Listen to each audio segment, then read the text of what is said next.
Bonjour à tous et bienvenue sur ce podcast. Je suis Mathieu Schlacher, directeur du CFPCO, et aujourd'hui j'accueille avec grand plaisir Julie Boallier, qui est paléoanthropologue et membre de notre équipe pédagogique.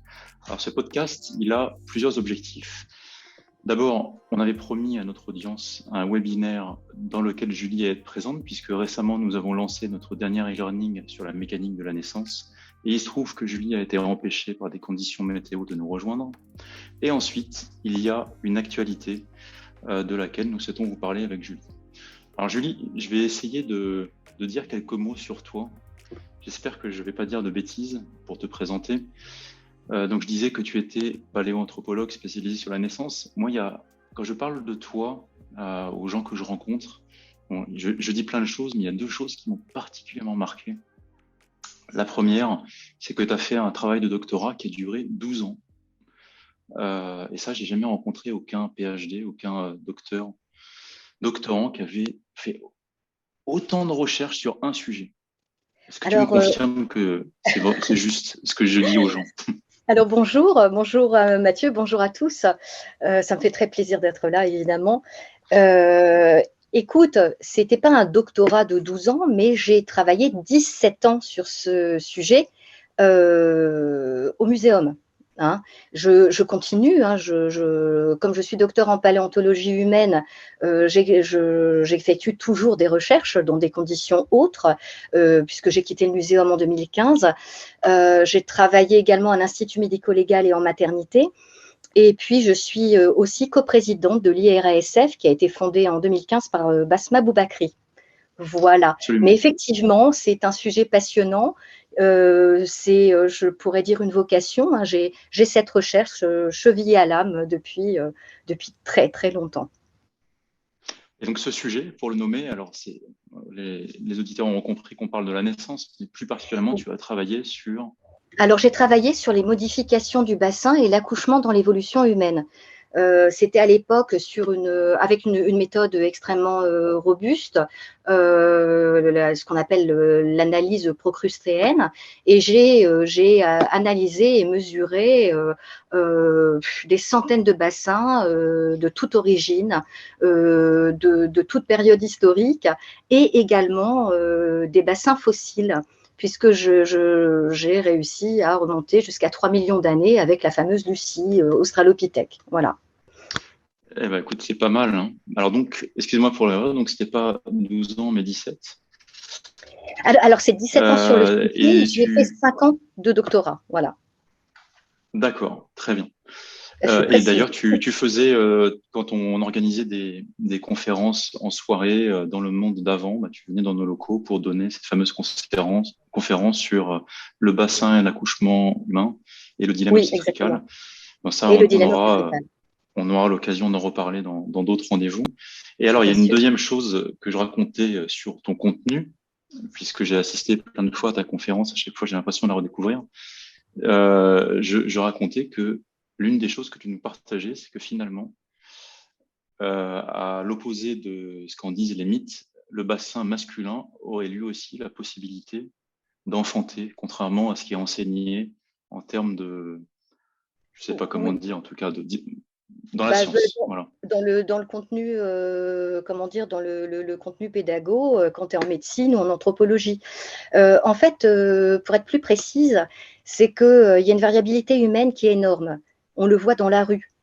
Tu vois que tous les gens ne sont pas fichus de la même manière. Il y a des grands, il y a des plus petits, il y a des fortes corpulences, il y a des gens très menus. Et ces choses-là, on les remarque aussi sur le bassin. Et il se trouve que les bassins sont tellement diverses que ça représente un peu comme un éventail. Tu as à un bout de l'éventail, tu as le bassin typique masculin. Je pourrais, je ne sais pas, te faire une analogie avec Schwarzenegger, hein, le type Schwarzenegger. Et puis, à l'opposé de cet éventail, tu aurais une morphologie type très, très féminine, Marilyn Monroe. Mais entre les deux, eh bien, tu trouves toutes les variations, toutes les gradients que tu peux avoir d'un bassin extrêmement masculin jusqu'à un bassin extrêmement féminin. Et on a l'habitude, dans l'enseignement, de montrer les deux extrêmes. Donc effectivement, là, c'est très, ça peut effectivement être très très choquant de se dire, bah voilà, ah oui, oui, c'est très très différent. Mais en fait, non, tout existe hein, dans ces bassins. Et oui, la variabilité, très important. Et alors enfin, un jour, en discutant de ce que nous proposions dans certains de nos contenus, je te parlais de notre intérêt, notamment pour ce que les anglo-saxons appellent l'optimal fetal positioning, et donc l'effet du mouvement et de certaines postures pour faciliter la descente du fœtus dans le toboggan pelvien. Et tu me disais que tu connaissais en France une personne qui faisait beaucoup de recherches là-dessus, notamment qui aidait à mieux comprendre comment ça se passait avec des modélisations 3D. Et c'est là que tu nous as mis en relation avec le docteur Jean-Paul Reiner. Et c'est lui, en fait, c'est toi plutôt, qui est le point liant finalement dans tout cet environnement et ce travail qu'on fait sur la naissance. C'est grâce à toi qu'on a rencontré Jean-Paul Reiner. Est-ce que tu peux nous en dire un petit peu plus En fait, sur toi, sur vous, sur oui, lui? bien sûr, bien sûr. Ben, en fait, ça a commencé comme ça. Moi, j'ai eu la chance d'avoir un directeur de thèse, le professeur Jean-Louis M, qui était un homme merveilleux, un humaniste, qui aimait, il adorait faire se rencontrer les gens. Et alors que j'étais dans son bureau et qu'on parlait avec Patrice Jossé, Patrice Jossé était anatomopathologiste à Trousseau et il était également le conservateur du musée du Puitrin, qui n'existe plus aujourd'hui. Et puis Patrice Jossé réalisait une exposition qui s'appelait En biais, et qui était une exposition qui parlait des malformations de la tête et du bassin. Donc, je la réalisais avec lui et puis une autre doctorante. Et puis, je dis à Patrice, moi, j'ai absolument besoin pour ma partie hein, dans ton exposition, de quelqu'un qui pourrait montrer un film 3D sur le passage du fœtus dans le bassin. Et alors là, ça s'est passé très très vite. La fois suivante, on s'est retrouvés, Jean-Louis M, Patrick Jossé et Jean-Paul, tous les trois, à discuter de cette super exposition. Et Jean-Louis M, pas Jean-Louis M, pardon, mais Jean-Paul a réalisé une modélisation qui a participé à l'exposition et qui a beaucoup plu. Et c'est comme ça qu'on s'est connus. Puis par la suite, on a beaucoup échangé parce que, ben, tu le sais, hein, Jean-Paul est une personne passionnante. On apprend énormément à son contact. Et puis, je l'aidais parfois en comment dire, en empruntant au muséum des appareils 3D pour on puisse avancer un peu plus, voilà, pour que Jean-Paul puisse faire ses recherches passionnantes, voilà quoi, voilà. Et on est Je resté dois en dire contact. que oui, oui, effectivement, l'avenir, enfin, tu nous l'expliqueras d'ailleurs par la suite, mais je dois dire que vous faites un couple de chercheurs passionnés qui est quand même Merci. hallucinant. Entre tout ce temps que tu as passé, toi, à faire ces mesures un peu partout dans le monde, et lui, ces milliers et milliers de clichés qu'il a détourés pour en faire des dessins animés extraordinaires, bref, vous forcez l'admiration. Eh ben, tu sais, merci, mais tu sais, moi, ce qui m'intéresse dans ce que tu es en train de me dire, c'est que tu remarqueras que ce sont toujours des gens pluridisciplinaires. Hmm. Jean-Louis M était pluridisciplinaire. Jean-Paul est pluridisciplinaire, hein, il vous parlera de son parcours parce que je pense qu'il l'a déjà fait d'ailleurs, hein, Oui. de comment il est arrivé à ces modélisations et qu'il s'en est servi, enfin, et comment d'autres compétences lui ont permis d'arriver à ça, à ces données-là en obstétrique. Et puis, je suis pluridisciplinaire également. Je crois que quand on est très curieux, on arrive à apporter des choses nouvelles. Alors, c'est le mot-clé pour aller vers la suite. Effectivement, des choses nouvelles. Bah, si choses nouvelles il y a, sur quoi tu auras envie de mettre la lumière, de mettre le focus pour dire que c'est encore très important de s'intéresser à la naissance, en tout cas de modifier les enseignements autour de la naissance aujourd'hui, en 2021. Qu'est-ce qu'il y a qui en vaut autant le coup? Je te pose la question par rapport à tes Oui, recherches pour faire un point. Je te pose aussi cette question parce que nous, voilà, on vient de sortir un e-learning c'est une démarche particulière, hein, et ça vient complètement vibrer avec tout ce que tu as dit auparavant, notamment sur la transversalité et la pluridisciplinarité, puisqu'on a Tout voulu à cet fait. e-learning très transversal pour que chaque professionnel qui accompagne les mamans vers une meilleure grossesse et une meilleure naissance puisse y trouver un puits d'information.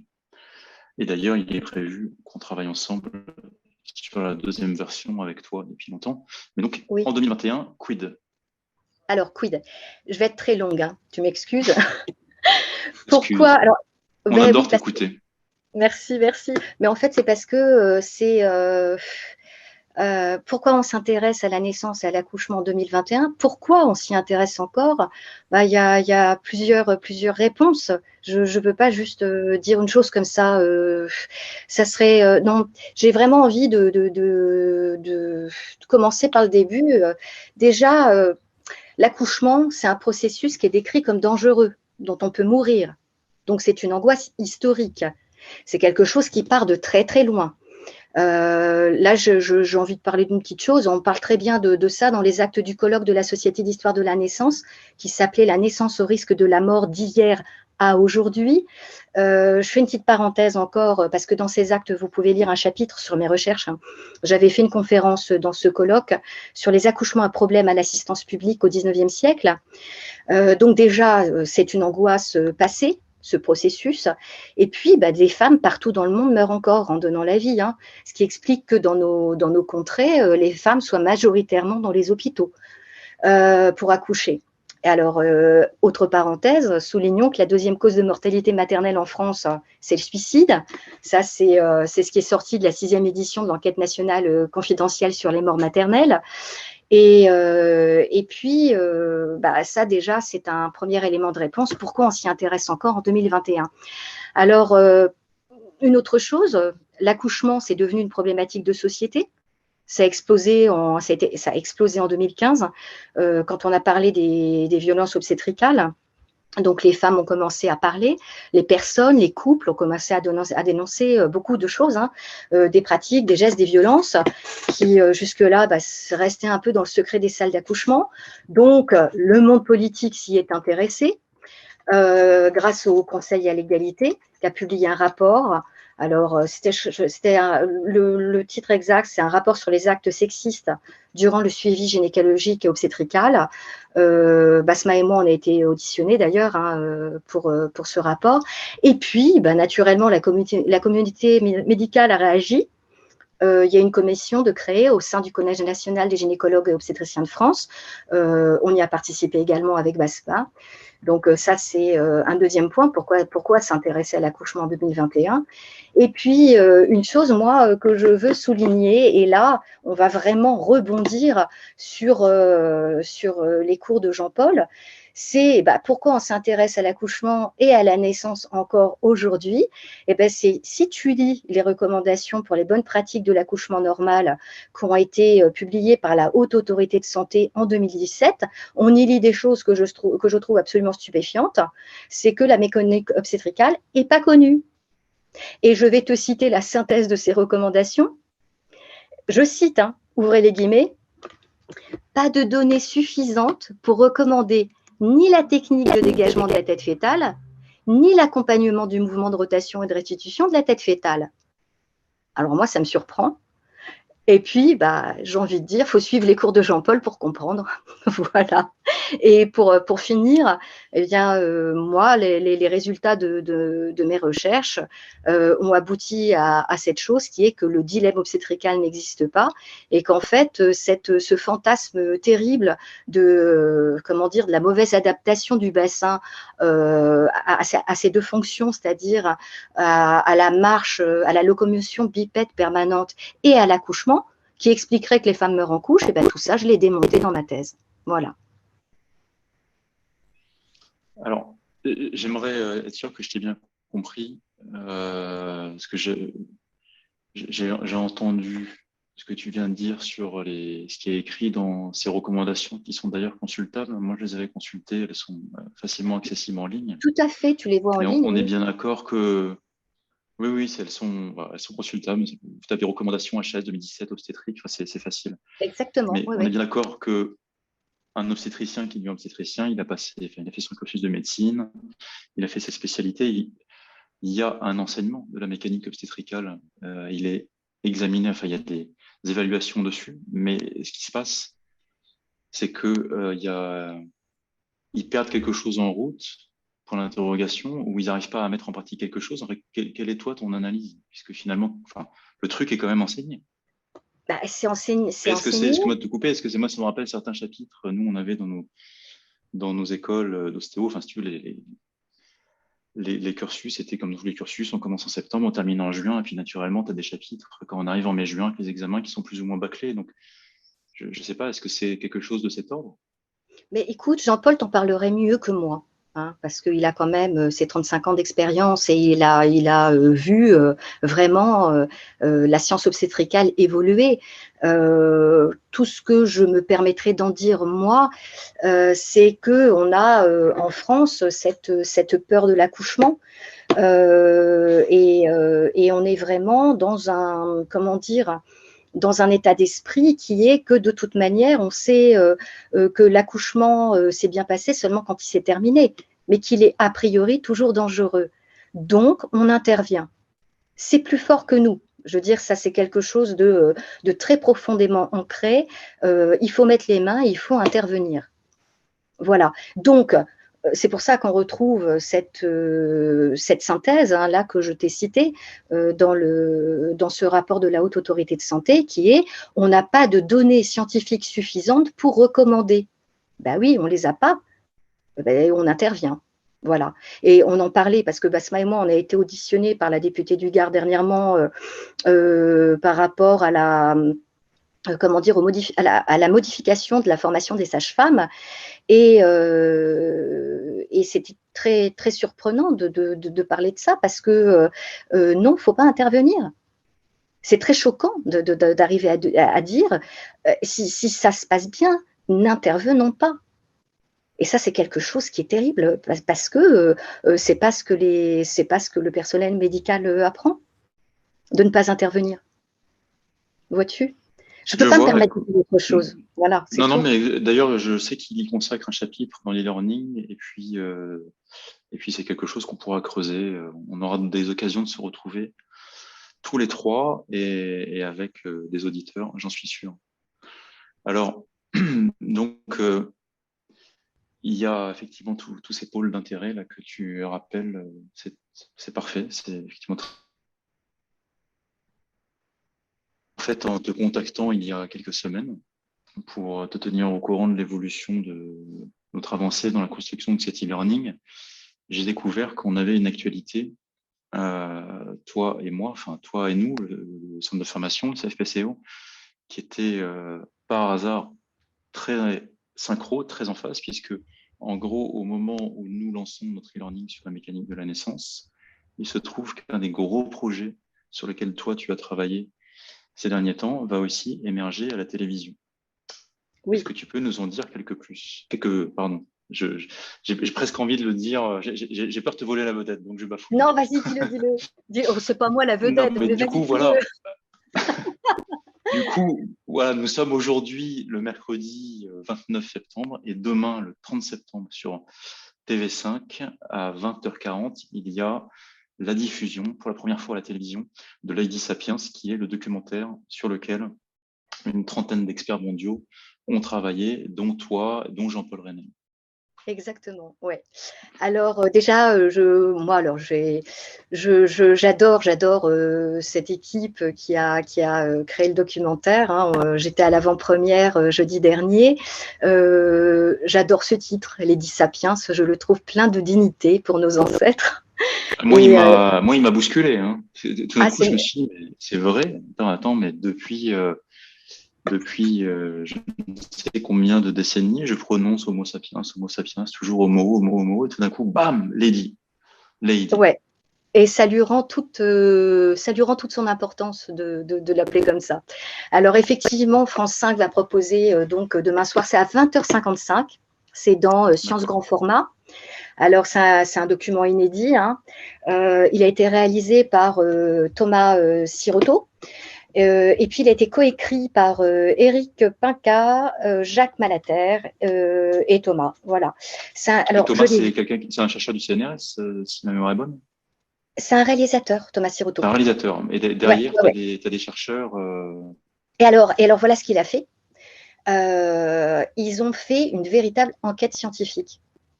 Mais une enquête, ils sont allés partout, ils ont fait des milliers de kilomètres pour aller voir les chercheurs, pour aller voir les preuves, pour aller voir les laboratoires. Enfin, c'est incroyable. Ils vous expliquent, hein, ils vous expliquent tout ça dans le documentaire. Ce documentaire est magnifique. Et en fait, cette enquête scientifique nous montre les femmes préhistoriques comme elles ne l'ont jamais été. Elles sont montrées comme elles ne l'ont jamais été. Et c'est une vision neuve qu'apportent ces scientifiques du monde entier. Et ça bouleverse effectivement l'idée qu'on a de cette femme ancêtre qui est décrite depuis le 19e siècle comme faible, dont le seul rôle, c'était celui de maman, tu vois. Et ce documentaire, il est beau, il est bien, il arrive au bon moment, parce qu'il va dans le sens de cet empuissancement, tu sais, dont les femmes se réclament aujourd'hui. Et ça touche en fait aussi au dernier sujet féministe qui n'avait pas été abordé, qui était celui de la naissance, de l'accouchement en fait. Voilà. Voilà ce que je peux te dire sur ce documentaire. Eh ben, super. Donc, c'est. Alors, il y a des bandes annonces. Enfin, j'ai peur d'en dire trop, en fait, mais il y a des belles bandes annonces là auxquelles vous pouvez avoir accès. Je ne sais pas quand vous écouterez ce podcast. Probablement, elles seront toujours sur YouTube, mais vous verrez, c'est très chouette. Il y a. Il y a donc effectivement la participation de Jean-Paul Renner et j'étais surpris et heureux de voir ça. Il y a aussi la société Ubisoft là, qui, si ma Oui, mémoire est bonne, et, ils font des fabrique des choses jeux vidéo. magnifiques. Oui, tout à fait, tout à Donc ils ont fait. dû intervenir dans tout ce qui était la digitalisation et Ouais, les ouais, images de ouais. synthèse, etc. Et jeudi soir, j'ai eu la chance de voir les premières expériences de réalité virtuelle pardon, qu'ils ont créées. C'est extraordinaire. Et ça sera accessible au Musée de l'Homme. Donc, vous C'est-à-dire pourrez mettre, réalité virtuelle par rapport à c'est-à-dire quoi? que tu mets un masque, des bracelets, et tu rentres et tu es complètement perdu. Tu rentres dans un monde 3D où tu vas rencontrer une femme préhistorique, où tu vas essayer toi-même de réaliser comment dire, des outils. Tu vas peindre, tu vas faire enfin, je veux dire, sur les parois. C'est génial. Ubisoft a été génial. Et ça apporte énormément également de sensibilité. Déjà, j'aimerais bien dire aussi la conteuse, entre guillemets, parce que c'est une enquête c'est un conte, tu as envie de le suivre jusqu'au bout, et à chaque fois que tu as des interrogations en disant, bah tiens, et ça, ils en ont pas parlé, à chaque fois, tu as la réponse, paf, qui t'arrive juste après, et tout ça est raconté avec la voix sublime de Rachida Brakni, et ça apporte une sensibilité supplémentaire. Je t'avoue, de temps en temps, on a un peu la larme à l'œil, hein. Voilà, c'est vraiment bon. Puis comment dire, tout ce documentaire, il est sublimé par ces images 3D. C'est magnifique. Image 3D, alors c'est particulier, c'est ça là. En tout cas, je n'ai pas vu le documentaire, il me tarde, mais je ne sais pas quelle est leur banque de données complète. Par contre, ce que je peux vous dire, pour commencer à bien comprendre et connaître le travail de Jean-Paul Renner, et ce dont les gens ne se rendent pas assez compte, c'est que le travail de vidéo 3D qu'il a reconstruit, c'est en fait une construction basée sur des images de vraies femmes enceintes, en fait. C'est ça qui est Oui, oui, oui, extraordinaire. oui. C'est ça qui est unique au monde, en fait. Parce que maintenant, en 2021, trouver des films 3D d'accouchement, on trouve plein, en fait. Dans tous les logiciels, il y a plein de logiciels d'anatomie, mais ça correspond pas à ce qu'on pourrait dire à la vraie vie, en fait. À la réalité physiologique, oui. Voilà, Alors, pardon, exactement. parce que moi, je dis 3D, mais ça se trouve, c'est pas ça, hein, parce que c'est de la vidéo, tu sais. Ça, je sais pas, moi, j'y connais rien. Donc, peut-être qu'Ubisoft va me taper sur les doigts en me disant non, non, c'est pas de la 3D. Bon, Je écoute, sais pas. l'essentiel, c'est qu'on aille voir, mais Mais c'est pas grave. allez On les, voir, c'est ça sublime, vaut le coup. franchement. Et Oui. pour rebondir sur ce que tu me disais, sur ce que tu nous partageais il y a quelques minutes, comment formuler ma question? Est-ce qu'il y a des signes, des traces en termes de choses liées à ton métier, en termes paléo-anthropo, que justement Lady Sapiens accouchait, pas de comment elle accouchait, est-ce qu'elle était très suivie? Est-ce qu'elle était seule? Est-ce qu'elle était forte aussi là-dessus, avec plein d'adaptabilité possible? Je vais, tu sais quoi, je vais pas te répondre. Je vais pas te répondre parce que sinon je vais dévoiler mon interview dans le D'accord. documentaire. Eh Donc, ben, écoute, très bien, très bien. Non, mais t'as je suscité vous la laisse curiosité au bon découvrir. endroit. Je veux juste Ça vous marche. dire une chose, l'accouchement se fossilise pas. D'accord? Donc, les D'accord. comportements ne se fossilisent pas. Par contre, bah, vous verrez dans le documentaire. Voilà, je laisse le mystère planer. Bah, écoute, je te remercie, Julie. Donc, voilà, moi, j'ai trouvé ce concours de circonstances génial. Donc, vous avez cette semaine la sortie de quelque chose qui est grand public. Vous pouvez le regarder avec femmes, enfants, voilà, toute la famille, les amis, etc. Et puis, vous avez en même temps la sortie de ce qui est aujourd'hui, en tout cas en francophonie, le plus gros enseignement à distance sur la mécanique de la naissance. Alors, c'est pour vous raconter un petit peu la petite histoire. En fait, on sort une série d'e-learning qui s'appelle la mécanique 2. C'est parce que les personnes de ma génération ont été très marquées par Orange Mécanique, le film de Kubrick, et son aspect un peu subversif. Et évidemment, on prend ce titre pour attirer comme pour choquer, mais on part de la mécanique pour faire comprendre et accompagner nos, nos élèves, nos stagiaires, les gens qui sont intéressés dans cette démarche, les accompagner dans cette démarche de changement qui permet de passer de ce paradigme biomédical d'avant, dans lequel c'était vraiment la biomécanique, en tout cas, qui avait un pouvoir, enfin la biologie, la biomécanique, qui avait le plus de place, vers une posture beaucoup plus axée sur l'environnement, sur l'inaction, sur le biopsychosocial. Et donc, c'est pour ça qu'on a réuni les enseignements du docteur Jean-Paul Renner avec tout un travail de compréhension sur le système de croyance et sur les biais fait par Erwan Fabre, qui est également co-auteur de cet e-learning. Est-ce que tu as des choses à rajouter sur lesquelles j'aurais oublié de te questionner, Julie, des choses importantes pour toi à partager? Oui, il y a des choses importantes à partager. Alors, je t'en prie, je te laisse la parole. Je monte sur scène. Alors, il faut que je vous parle d'un spectacle. C'est un spectacle d'art et sciences sur l'accouchement. Qui a été conçu et interprété donc par Anne-Laure Rouxel, qui est danseuse et chorégraphe, qui est aussi auteure du livre Bougez votre bassin aux éditions Le Duc. Donc, si vous pouvez vous le procurer, vous apprendrez beaucoup de choses. Aussi avec Maï Ledu, j'ai coécrit en fait cette pièce avec Maï Ledu, qui est sage-femme et chercheur en sciences sociales. Maï est aussi auteure et réalisatrice. Et puis, on est accompagné artistiquement par, Didier Giroldon. Et c'est un spectacle qui aurait dû être créé le mardi 26 mai 2020. Puis le 11 avril 2021 au Théâtre de la Reine Blanche, sur la scène des Arts et des Sciences, dans le 18e à Paris, et ça a encore été reporté, évidemment, pour les conditions que l'on connaît. Voilà.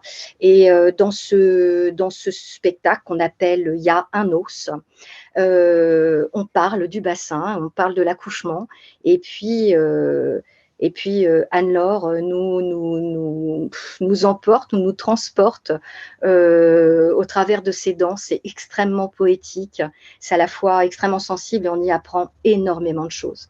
Voilà, donc vous pouvez suivre en ligne, il y a une page Facebook de Il y a un os, hein, donc n'hésitez pas à vous y rendre pour savoir les nouvelles dates. Voilà, voilà.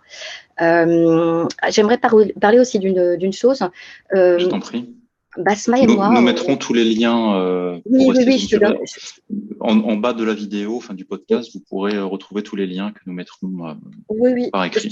je te donnerai tout ça. Il y a une autre Merci. actualité, c'est que nous, on va prochainement sortir les résultats d'une enquête nationale qu'on a réalisée, Basma et moi, à l'Institut de recherche et d'action pour la santé des femmes. Et c'est une enquête nationale sur les violences obstétricales.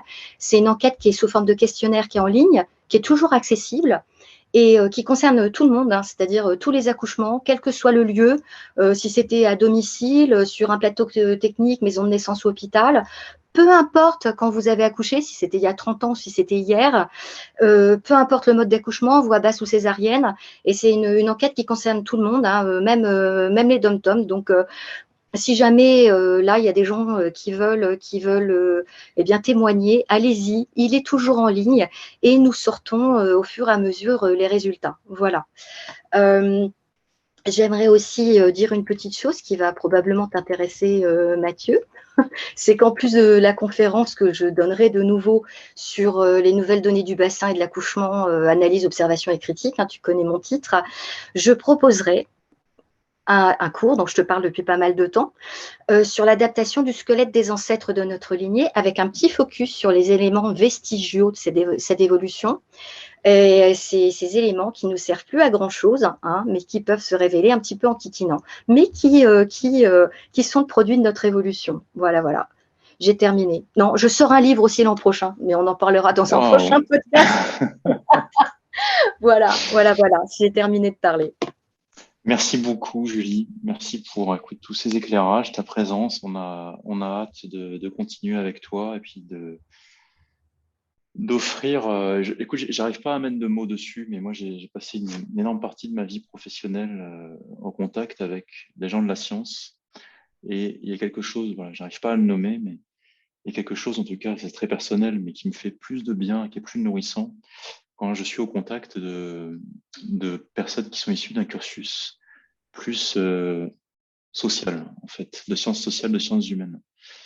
Et ça me donne envie d'aller creuser. Je pense à plein de conversations avec toi, avec Basma.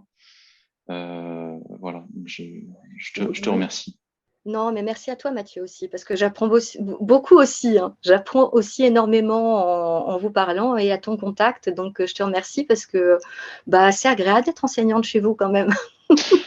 Merci beaucoup, Julie. Merci à tous. À toi, Mathieu.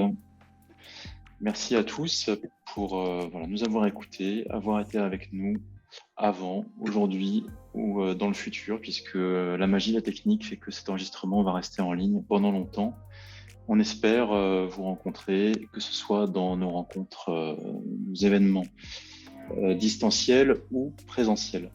À bientôt au CFPCE ou ailleurs, et dédicace aux futures mamans. Si vous avez ce projet ou si vous accompagnez des mamans en devenir, n'hésitez pas à leur partager toutes ces informations. À bientôt, Julie. Au revoir, à bientôt.